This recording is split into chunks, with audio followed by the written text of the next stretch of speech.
Welcome. Hi and welcome to MTB Cooking. Today we show you how to cook a Western style chili. A real classic chili served with cheddar cheese and sour cream, and it's gonna be delicious.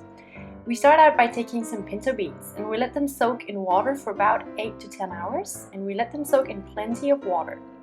After those 8 to 10 hours, we're gonna throw away the water and wash the beans, because the water that they've been soaking in will not be completely safe to consume, so you have to throw that away. And then now we'll move over to cutting up the meat. We use this cut that is called a thick flank, and we cut it up into small diced pieces. And you want to cut it into these large cubes. If you prefer to have them smaller, you can do that, but they're going to be nice and tender after having cooked for a long time in a huge pot, so don't worry about the tenderness. We make a large amount here so that we can freeze it all and have some nice portions in the freezer.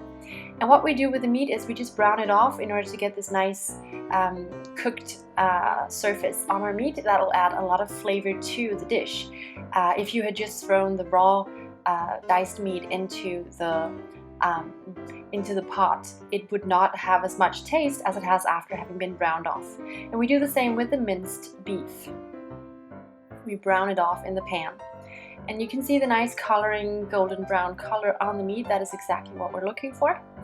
Afterwards, we can use the same pan. We just lightly whip it off with a piece of paper cloth, and then we can add a little bit of oil to it and fry up some onions. And of course we have a lot of onions here again, as well as a lot of garlic, and that is because we cook this huge portion. We really like having a lot of food in the freezer, because as we are anyways, we're cooking this huge batch of food, we might as well do it thoroughly. So we use a 10-liter pot here, and we're just gonna throw our components into it. So we have the browned off meat, we have our nicely golden onions and garlic. We are also now going to chop up some chilies. We have fresh chilies here, and we throw them in after having chopped them up with everything. We want all the parts of the chili, and then we can throw our diced meat in as well. In the bottom of the pot we have the minced meat, but now we also throw in the diced pieces. That all looks very nice, and we add plenty of beef stock. We used 8 cups for this portion. And of course all the components and ingredient measurements will be in the description below.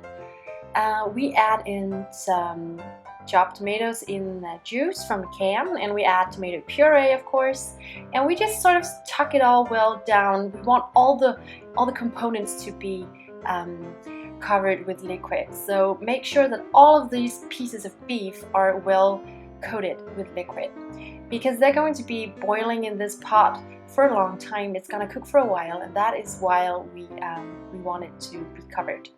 You need to at some point skim off all of the pieces of fat that are in the pot. You can see that after an hour or two, you just skim it off using a spoon. Then you'll add in cumin, chili flakes, and brown sugar. We're going to have a nice flavor to this dish. The brown sugar will of course make it nice and sweet. And we add in Jack Daniel's whiskey. This is optional, but it'll give a great result if you do. It's not going to taste of alcohol at all, because of course the alcohol component, or the real alcohol, will completely dissolve, but we want the taste of the whiskey. We also add in our beans after the pot has simmered for a couple of hours. The beans are of course now cooked, and we let it cook away for another hour, stirring in it occasionally, looking at it of course. We don't want it to be too boiling.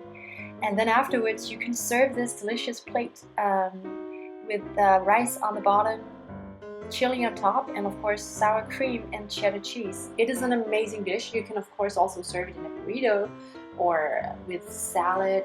I mean, we also put a little bit of coriander on top, or cilantro as it is called. Thank you so much for watching this video here with us on MTB Cooking. We're so happy to have you on board, and we hope that you will give this video a thumbs up if you think it is sort of satisfying your cravings, which it is for us. We also really hope that you will subscribe to our channel here on YouTube. Find us on Instagram at MTB Cooking. Look at our pictures there. yeah, give the photos a thumbs up. And we'll see you later in our next film. Bye!